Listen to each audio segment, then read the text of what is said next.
Kedi emo mai ama kauke. Yola make chache lara. Shoke chache lara. Boke chache lara.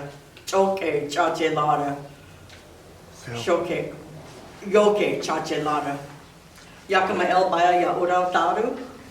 Yakama el baya ya natem. Ya better boch. Yakama el yoske yoma urau. Keishi Laiwa Thomas. Aboya Padahake. Shanelo Shokawake. Kausha Chidobateke. Mashumak Lateke. Little Lake Huknam Balokake. Coast Miwok Tamales Beke.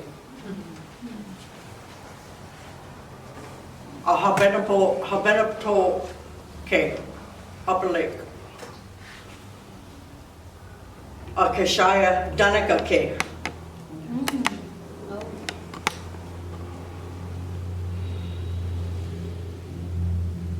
Lima Peru K. Abedke.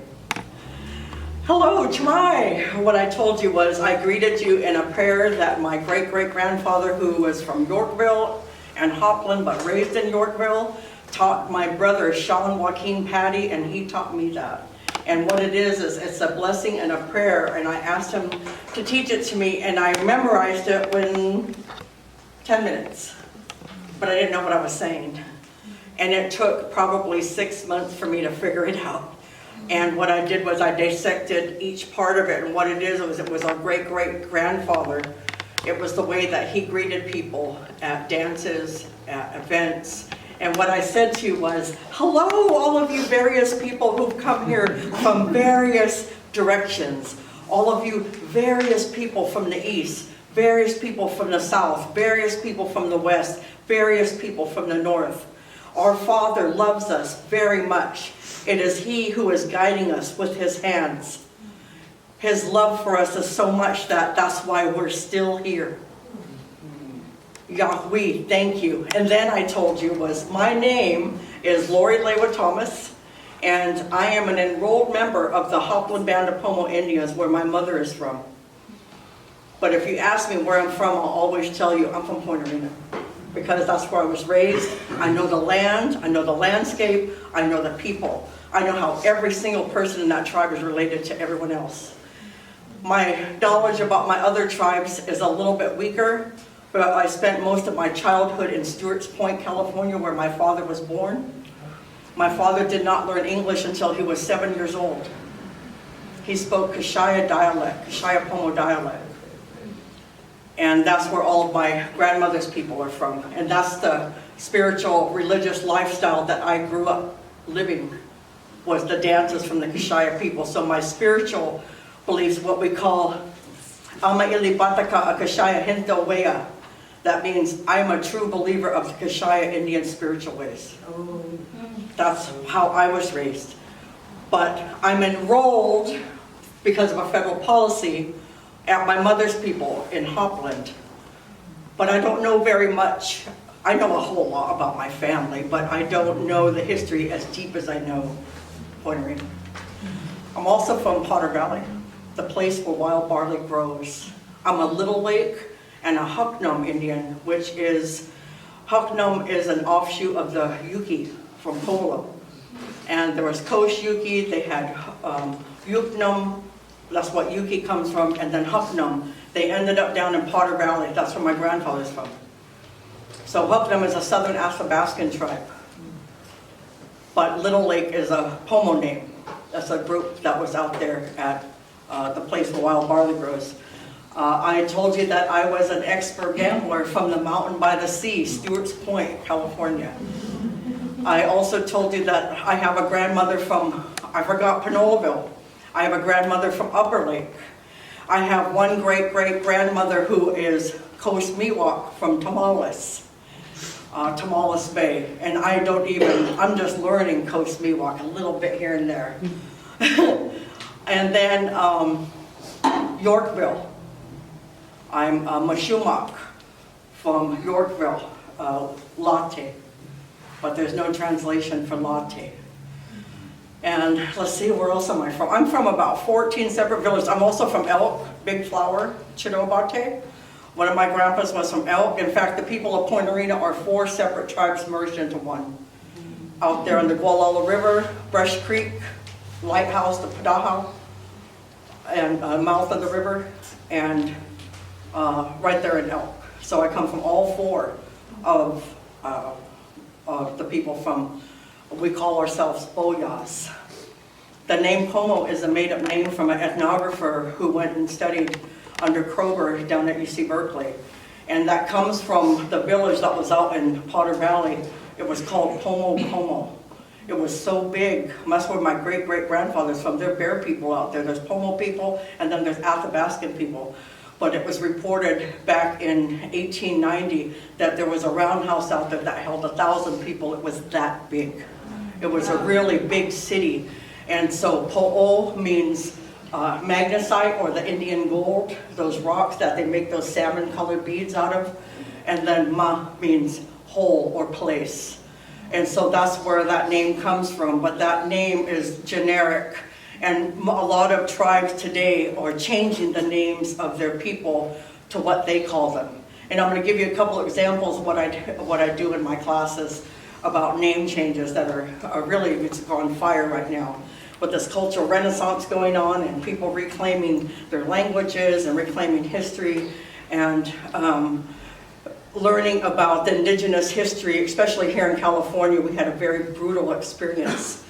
And so I came here to share with you some information that I have, and I just recently did this presentation, and I want to share with you why name changing is important to me based on a personal family history that's tied into a major historical event right here in California. And then also I want to just tell you that I graduated from UC Davis in Native American Studies, and our program at UC Davis is a hemispheric program. So we learn all about North America, South America, Central America, and Mexico. We had to learn all of that. We had to learn the colonization story of all of that. My qualifying exams, I got slapped with, okay, colonization in California beginning with the Russian, Spanish, Mexican Americans. Go. 6 sources, cite them now. That was my one question on my exam that I had to take for my PhD program at UC Davis. I'm currently in what they call ABD status. I'm still writing my dissertation, and I have a couple chapters to go, and I hope to file. I thought I was going to be able to do it this year. It's hard when you work full-time, and I recently lost my husband in February. And so I took care of my husband because he was disabled. And so sometimes life gets in the way. Yeah. And so I don't care how long it takes me, I'm going to do it my way. And as long as I keep going. So I will file and eventually become Dr. Thomas. But until then, I currently teach at Mendocino College, and I love it. I've wanted to be a teacher since I was 4 years old. I used to play tribal office and BIA and all sorts of great made-up games on the res growing up, and marching around and making homework for everybody on the res was my student. And they're like, oh my God, leave me alone. But so I've been teaching at Mendo now almost 5 years, and I've taught at Santa Rosa Junior College. I had a tenure track teaching gig there. I got to Santa Rosa and I realized that it wasn't for me. I know now why that took them 103 years to hire a Native American. And they asked me that in my interview. How do you feel being the first Native? And I go, well, it took a long time for you guys to do this, but hey, at least we're going the right direction, right? What else am I going to say? I also teach at Sac State online. I teach Introduction to Native American Studies, Storytelling. I teach Federal Indian Law and Policy. I teach Native American History. And as of now, I'm hoping that we can create and groom more folks to graduate from our community colleges, transfer to 4 years, go get that master's degree. Someone's got to come home and teach this. And I did teach over here in Fort Bragg. It was one of the greatest experiences I had 2 summers ago. I taught Upward Bound students. And I just want to recognize one of my students. Her name was Allison Sanchez. And she passed away. And that's the first time I ever lost a student. But I'm thinking about her. And I ran into another student at Harvest Market. I go, hey, do you remember me? And she's like, yeah. Anyways, I was thinking about her today. Coming here. And so I taught over, I told the students at Fort Bragg High School, I said, you guys know more about federal policy than most cops in this country. You're going to walk out of here knowing what tribal sovereignty means. You're going to know what Public Law 280 means. You're going to know all the major Marshall Trilogy. You're going to understand why Indians have a distinct political status in this country. And so that was my goal, and I had a wonderful time. I had two classes of students over here, so that was 2 years ago. They're all graduating seniors now, by the way.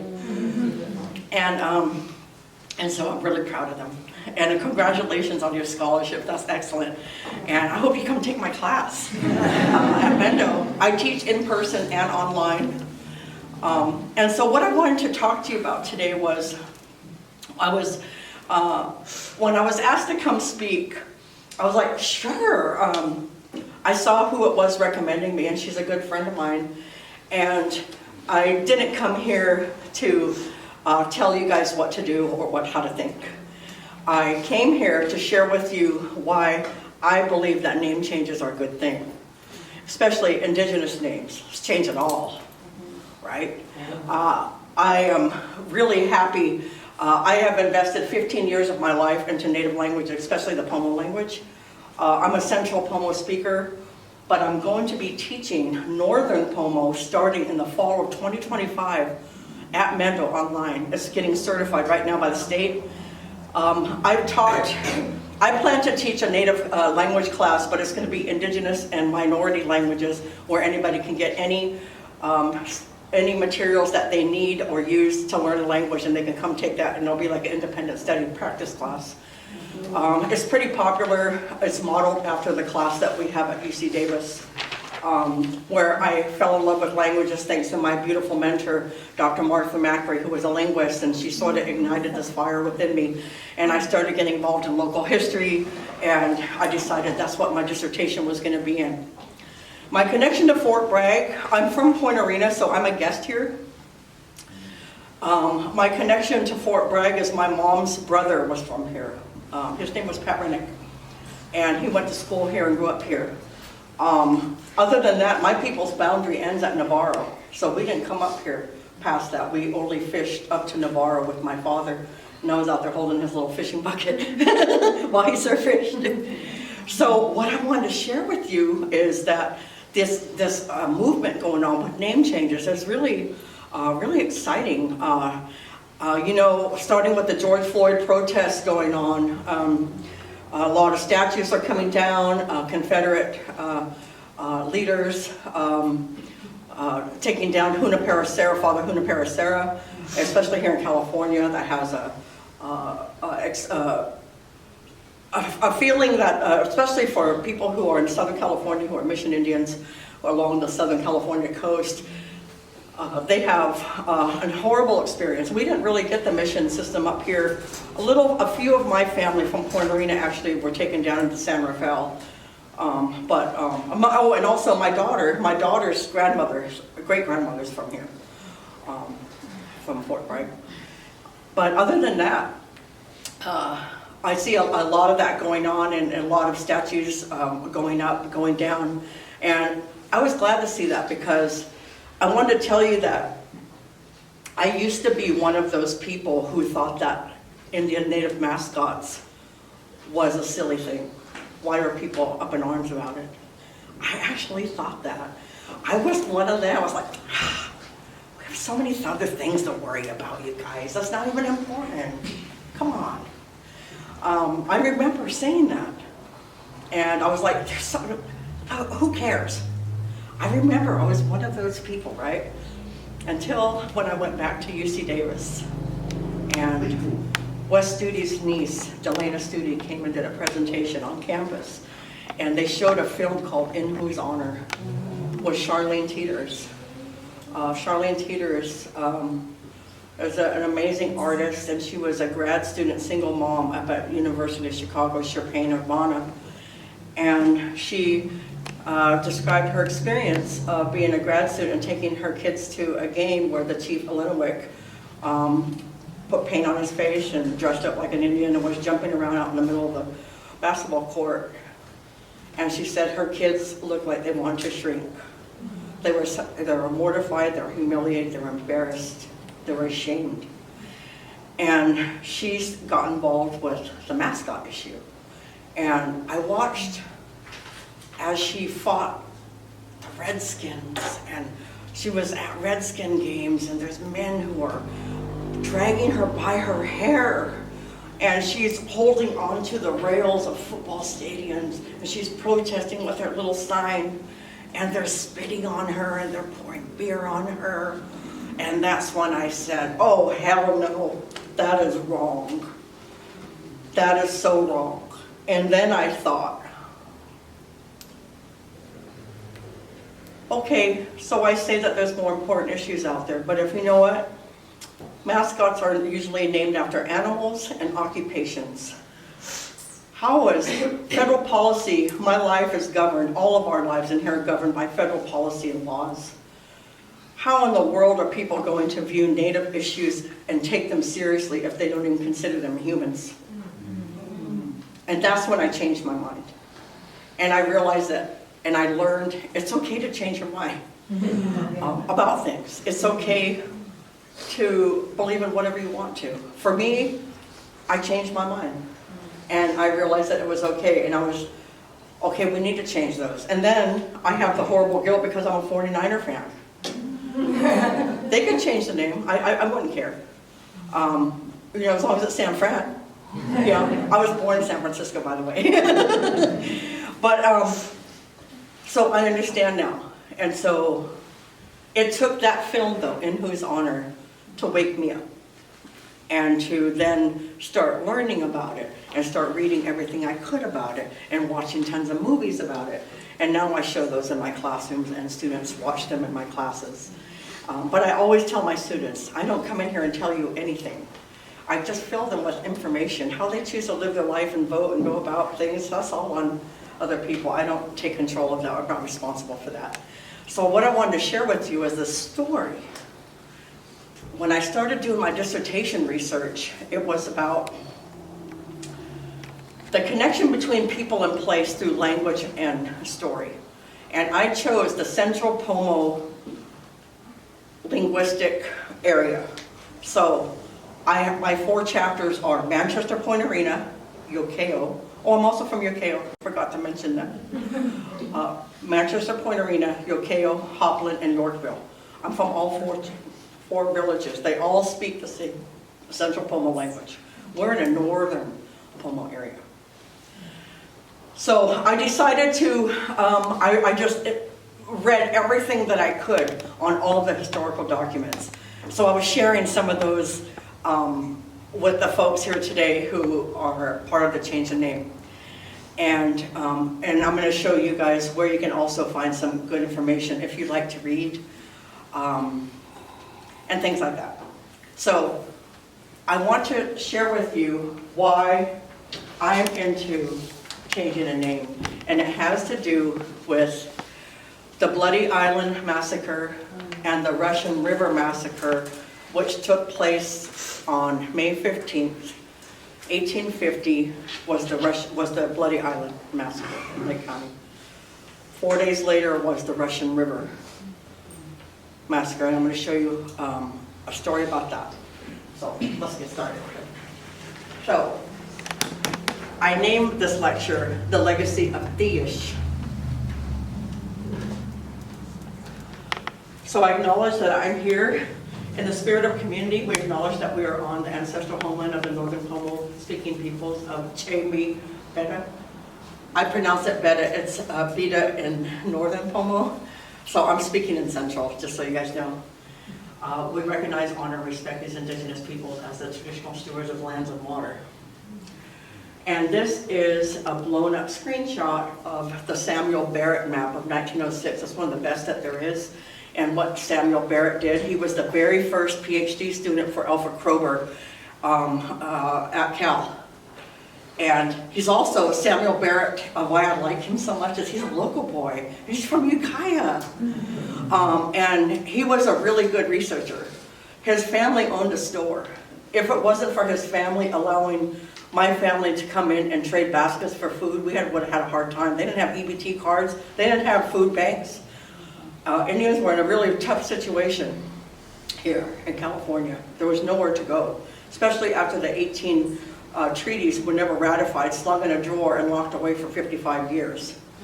When gold was discovered, people wanted it, they wanted it all. And what are you going to do when you're right here next to the ocean? You can't go any further west. You got to go jump in the water, right? So this is a blown up version of Fort Bragg area. And then, I know that you can't see this very well, but there's a map online that you can find that you can actually enlarge and read it really clear without seeing, you know, the blurred line. But this is Samuel Barrett's work of the Pomo linguistic stock. This is, and beyond Pomo too. He was really just wild. These are all the places that already had place names. So this place was already named for thousands of years.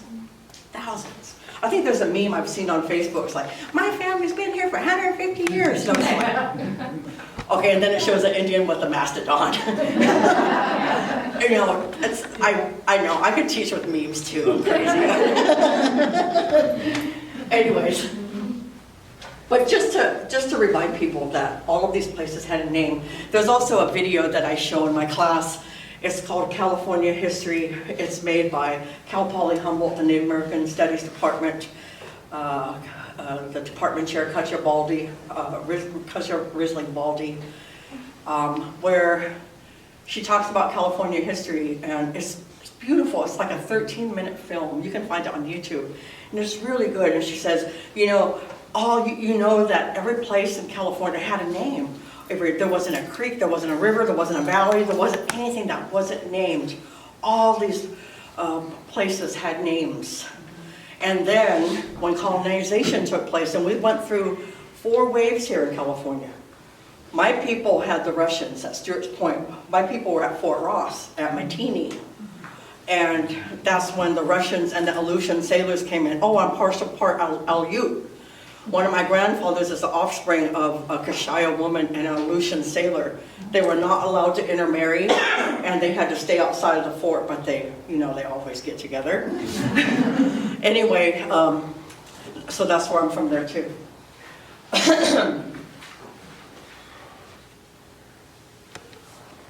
So, in 1850, there were 2 men over there. There's also a name change. I'm sure you're aware of the Kelseyville name change after going on. It's really inflamed. It's a really hostile situation. Some of my students are working with the Scott. They're from the Scotts Valley tribe. And it got so bad that the high school graduating class voted to not even have an land acknowledgement read at their graduation ceremony.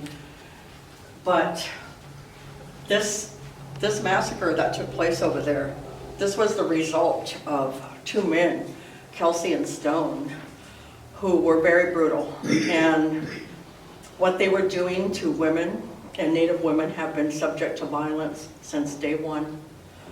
And when we have to deal with colonial efforts of overthrowing this. Pocahontas is the first MMIW.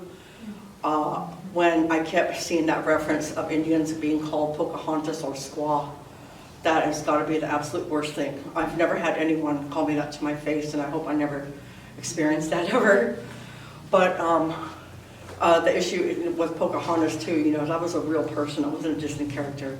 She has real descendants and everything. But anyway, so those 2 men, they were very brutal, and they were doing things They would basically just go right into your house and like just grab your wife and just have sex with her right in front of you. Your kids, 7-year-old girls, didn't matter. Threw them on the floor right there. All of these things were happening over and over. It was really gross. What happened to Indian women and little girls, it was so brutal that that's when they decided to kill those 2 men. As a result of killing those 2 men, the U.S. Army attacked every single Indian from Benicia all the way in.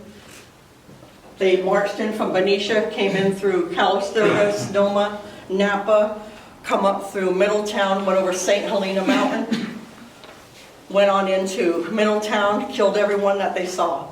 Went over to where my husband's people are from, Elam, Clear Lake Oaks. My husband is from Elam and Lakeport. He's also from Mission. That's where he was from. So they wiped them out. Then they headed over to by Robinson Rancheria, and it was right there where they killed all those people who were out there at the lake. And it was pretty brutal. After they did that, this is where it took place. So there's Clear Lake, and there's where it actually took place. It says that the massacre was up at the top of the lake, but that's not true. This map is incorrect. That's more like Upper Lake. The massacre actually took place over by where the R is in Clear Lake, in the middle of that white map of the lake, right in there. So those soldiers actually came in. But what they did though, this happened on May 15th of 1850. There was about 800 killed altogether, including all of the Indians that were all through Napa, Santa Rosa, Calistoga, all through Wapo area, and then coming in all through Middletown, and then coming up through Lower Lake, Coy Nation, Elam, and then hit Robinson. After they killed all those people at Clear Lake, they kept going. They went to Potter Valley. My great-great-grandfather was from Potter Valley. He was, I should have put his picture in there. He's a really cool guy. I have a picture of him wearing mountain lion skins with bones in his ears. He was hardcore. They were bear people. They were not pomo. They were bear dancers. Not like pomo dances with flickers and things like that. But anyways, what they did was they headed up to Potter Valley, and they had these Indian runners going all over the hills, telling people, they're coming, hide. Potter Valley's got the Eel River there, the terrain, the landscape is very different, so they were able to hide.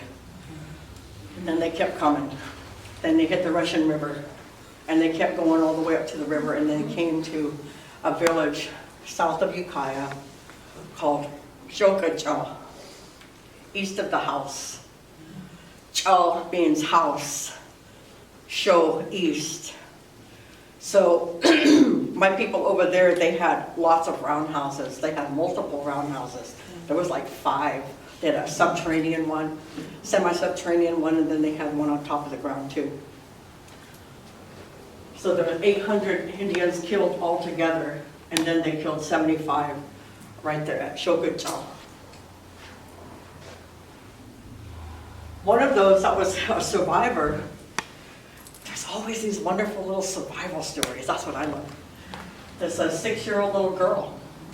Lucy hid in the bloodied water behind the tules with her mother at Badona Poti, old island called Bloody Island, after the dragoons and a militia under the command of Captain Nathaniel Lyon massacred 150 to 200, they don't know how much, Pomo Indian women, elders, and children.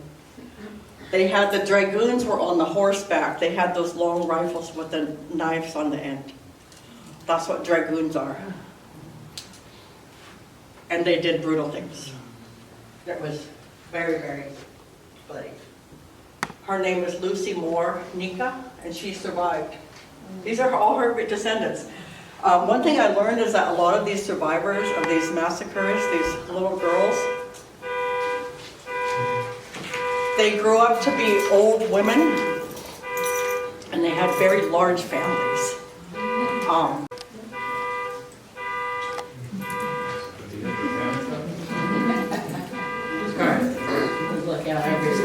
Okay, good. So these are her family members, and this is out at the actual rock. There's a historical marker. The one out on the highway calls it a battle. Battles are fought by soldiers, not little kids. And I mean, most of the attacks, they take place like, warfare rules, 3 in the morning, but they're least expecting it. Lots of blood. That's why they call it Bloody Island. Another lady is Sally Bell, and she states, my grandfather and all of my family, my mother, my father, and we were around the house and not hurting anyone. Soon, about 10 o'clock in the morning, some white men came. They killed my grandfather and my mother and my father. I saw them do it. I was a big girl at the time. Then they killed my baby sister and cut her heart out and threw it in the bush where I ran and hid. My little sister was a baby, just crawling around. I didn't know what to do. I was so scared that I guess I just hid there a long time with my little sister's heart in my hands. And I felt so bad and I was so scared that I just couldn't do anything else. Then I ran into the woods and hid there for a long time.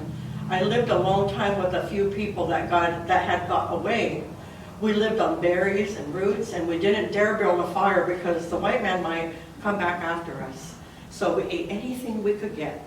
We didn't have clothes for a while, and we had to sleep under logs and hollow trees because we didn't have anything else to cover ourselves with. And it was cold then in the spring. Tisa Oros wrote this in a book called Cam Kim that I use in my California class. It's really a good book. It actually ends with a lot of hope for the future, written by young people essay winners like yourself. But she was a very extreme case of what she experienced in her lifetime. And she too grew up and had lots of children and lots of grandchildren and just a big, massive family. So these are stories of survival, resiliency, despite the odds. My brother gave me this photo. He found it in my aunt's collection, and he said, this is Joe Beatty. Joe Beatty with Mary Knight's basket. Joe survived the massacre by the soldiers that came over the Russian River Valley after the Bloody Island massacre in 1850. He was at Shokajal between Yokeo and Hopland at the time. He was hidden in a small backwater swamp by his grandmother, who was killed in the raid by the soldiers. The soldiers continued on down the river through the villages of Chiego, Salala, Tatem, Largo, Gachayo, killing any and all Indians they came across until stopping in Hopland at Chanel. Hopland scouts had a heads up, and Fernando Feliz helped hide all of our members by having them go behind Duncan's Peak and stay there for almost 2 weeks. They built no fires, just like the other lady said. That's a common thing you'll hear. We couldn't build no fire, they'd find us. Feliz told the soldiers that the Shokawa tribe had left the area permanently due to continued bear attacks. Because they knew that Pomo people, those Pomos, they're superstitious. They don't like bears. They're out of here. They're not here. So the soldiers hung around Hopland skeptical of the story for a few days, but eventually they headed back to Benicia. And that's Joe Beatty. He was a little boy. Guess what they did? The soldiers took him back to Benicia with them. And then they brought him back. We don't know how or why, but that's a miracle in itself that he even survived that. They took him with them. He rode to Benicia with the soldiers. Then they brought him back. So Joe Beatty lived. He's a Hopland Indian. And this is where the story of survival is. This is called Sea Knoll. If you ever drive through Hopland, and you see that big chocolate chip or like sugar loaf type of mountain. There's sugar loaf down here by Elk. But that mountain there, it's a place of survival. And every time I drive past it, I don't get sad. I feel good. I'm like, wow, I'm here today because somebody lived. So every time I drive past it, and now my daughter drives past it when she comes up from Santa Rosa. She's a student at Santa Rosa Junior College, and she comes up to see me in Ukiah. So that's called Sea Knoll. And we can't figure out the translation for it. So this is is Sarah. Her name's Sarah Joaquin, also known as Theish. Now, I found these papers in my mom's storage when my mom died 20 years ago, and I sort of have been piecing together this history. And this is going to be in my dissertation. I'm still working on it. But she was from Yokeo. Now, she was originally rumored to be from Upper Lake, is what my sister told me. We don't know. We don't even know what her mom's name was, the lady who was killed. But she married a white man. His name was John McKnight. He was actually born between Ireland and England. And when he came through Ellis Island, he dropped the Mick and just kept Knight. And so she married a white man and had 4 kids, and they were officially referred to as half-breeds, the very first of their time, right? She's also buried at Yokeo Rancheria. I found her grave. I was out there snooping around in the cemetery. I won't do that anymore. Came up face to face with the mountain lion in Point Arena, and it looked at me like I was nothing and ran off. She was the mother of the famous basket weaver, Mary Knight Denson. And that's her holding her basket at her house out in Yokeo. Yokeo is an independent Indian community. It's not a federally recognized tribe. It's an independent Indian community that exists between Talmadge and Hopland. So that's where she's buried.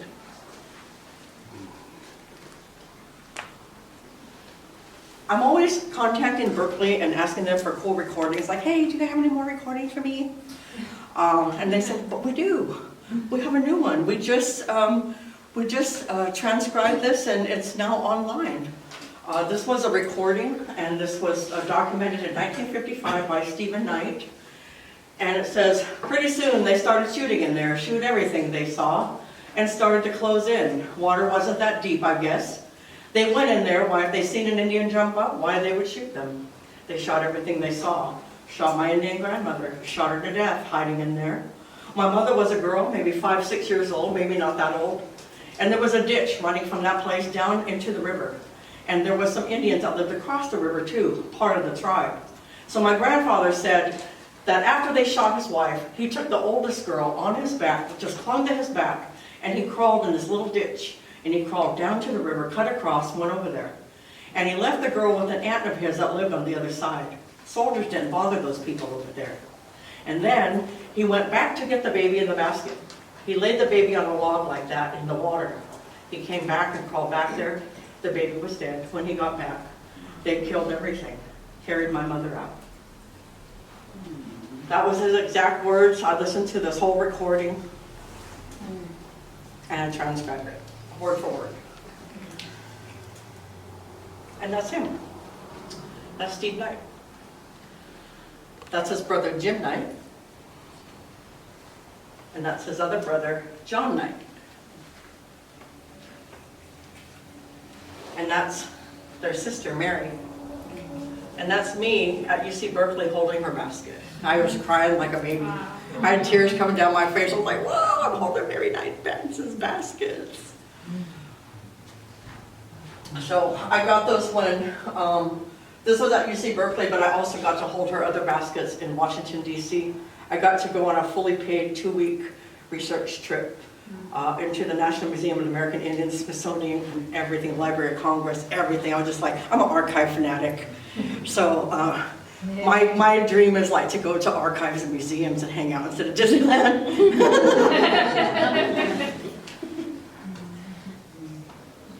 So, that's Sarah. That's her son, John. That's John's daughter, Genevieve,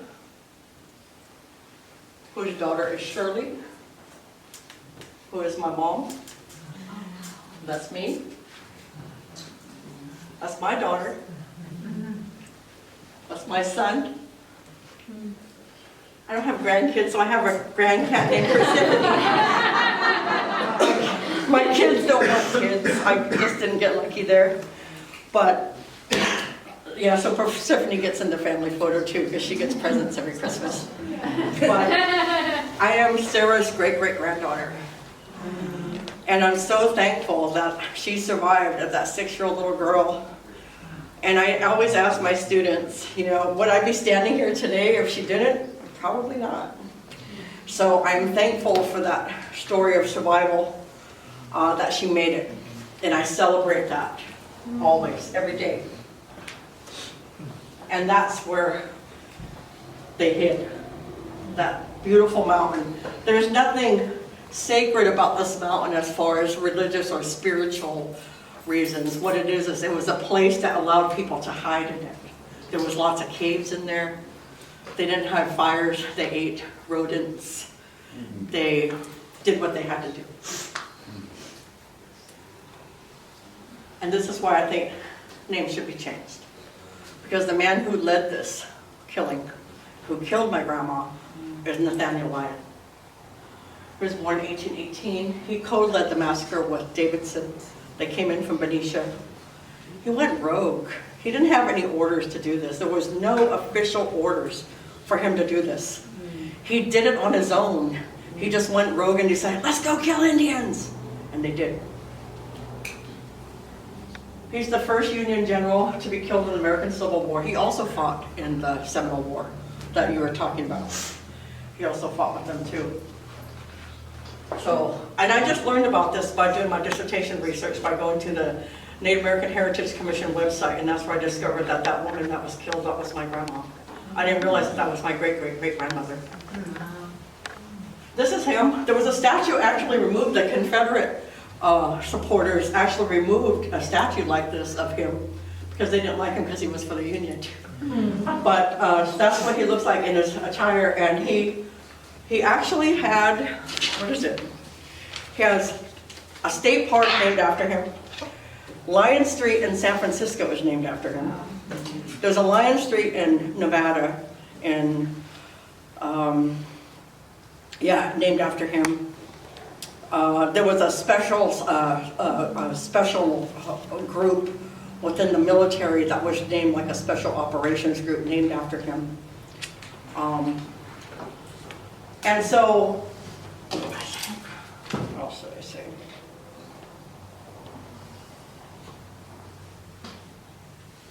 Oh yeah. So Nathaniel Lyon. Because this is symbolic of what life was like for my family when we had to hide breathing through tubers or breathing through tule. But this was what life was like after gold was discovered in California. And it's a miracle. In that film that Cutcha Balding uses in her class up at Cal Poly Humboldt, she spells it right out and says, you know, I'm here today. She says, my grandfather told my mom, granddaughter, you're here today because some miner was a bad shot. Wow. That's how close it really came. And how close it came for my grandma almost not making it, to be able to have all those children. There are 15 children. My grandmother had 15 siblings altogether. But this is an artist's rendition of that, and that's a dragoon, which very well could be how my grandmother died. So when I see statues that are put up to celebrate folks, especially like people like Hunapara Sarah, who actually stated right out that they are assaulting and sexually violating little girls in public, and anybody who tries to stop them gets shot. Those are his journals and his words, which is why almost every California Indian rose up when it came time to canonizing him, and they started to take a statue down. They took a statue down actually over at the state capitol, and they put up a California Indian dancer, which is really nice. They're going to put the other one in storage, sort of like in a museum where people can still use it. I don't get involved in those terms. I don't believe in them. I don't agree with things like woke and cancel culture. To me, it's a little bit too simple and shallow for my thinking. I wanted something more robust than that, and I don't agree with that, with those types of terms, those political spinning terms. But I am a revisionist as far as a Native historian and scholar, And that's because our stories and our perspectives were left out. We have to realize that this country was actually built for land-owning white men, and women were their property. And did you guys know that the United States borrowed the idea for the Constitution and the Bill of Rights from the Haudenosaunee people, the Great Law of Peace? Yeah, except for they didn't copy and borrow the part about women being the boss. Okay, you probably heard of Iroquois, right? Iroquois, the great Iroquois nation. It's a confederacy of the Mohawk, Seneca, Cayuga, Tuscarora, Oneida, and Onondaga. Big, huge. Guess what? That whole confederacy is run by the clan mothers. The women decide the chiefs. And each clan, so there's about 14 to 16 chiefs for each of those 6 tribes. And the women, the clan mothers, have assistants, sort of like congressional aides, sort of like our congressmen and senators have congressional aides. They advise them. They do the similar thing. Except for in the Haudenosaunee people, property is passed down through the women's line also. So they didn't borrow that part. But the women can overrule that confederacy, any decision that they make, even today. They're like the Supreme Court. They uphold the law within that nation. So that was interesting, I thought.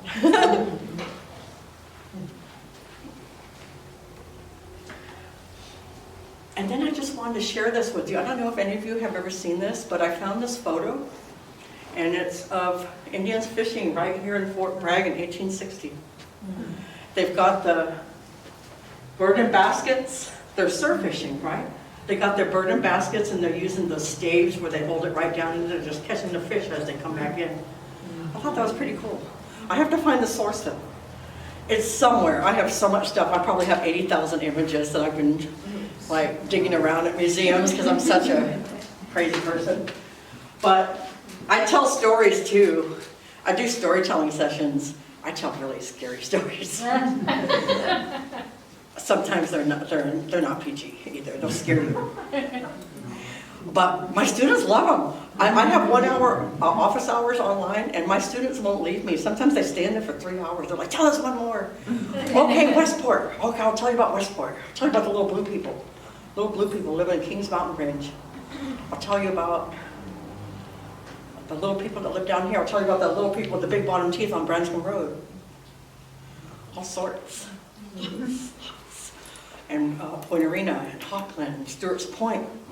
And then my husband's got all his stories too. But anyways, I have stories. I won't be able to do that today. But maybe another time, or if you ever take my class. You can always take my class too. I teach online. I hope to come back here next summer because it was really a lot of fun. I really like the Coast Center. Oh, okay. My cousin told me this story. This is Point Arena, and my cousin, her name's Fort Silva. She lived to be 95. She was our spiritual leader, John Boston's granddaughter. And she told me that a long time ago, on a minus 2.2 tide, that her grandfather said that the parent of all abalone was visible, the very first abalone in the ocean. And he said it was north of the lighthouse, over there in those rocks, over by where the gazebo is, sort of behind the lighthouse. I don't know where, but she just said, this is what my grandfather's prophecy was. He predicted the San Francisco quake, by the way. But he said, I mean, he could go down there with a stick and he could make this abalone spawn. He lived to be 127. He was very powerful man. Yeah, they were very healthy back then. Fit in little tiny doorways. I was like, oh my God, no diabetes there. But Parent abalone, he says that if that first abalone ever dies, that's when we know the world that we know it as it is today will come to an end. But it won't end for everyone. He said the lucky people will be the ones that go. Those survivors are going to kill each other over that apple sitting on a table. And I go, oh my God, he's talking about The Walking Dead. Because I watch The Walking Dead too, right? So I always tell my students, I said, you guys, so I teach them how to make acorn mush, how to survive, learn how to grow food, plant fruit trees, learn how to dry food, can food, and do all you can for, in case you need it someday. And my dad says always, if the world runs out of good food and the ocean's not polluted, there's always pashat, which is, they call it mule ass. I don't even know what the real, I think it's sea pansy. It looks sort of like an abalone. It's got that jelly, like donut roll in the middle. You actually cut that out, and then you could take that, it looks like, I don't know, it's a little circle. You could fry that up. My dad said it's like hamburger. I've never eaten it. But he said that someday that's going to happen. And that's Florence who told me the story, and that's my grandpa who it happened to. And I just want to thank all of you. I want to thank you for inviting me. I want to thank all of you for coming. I appreciate it very much.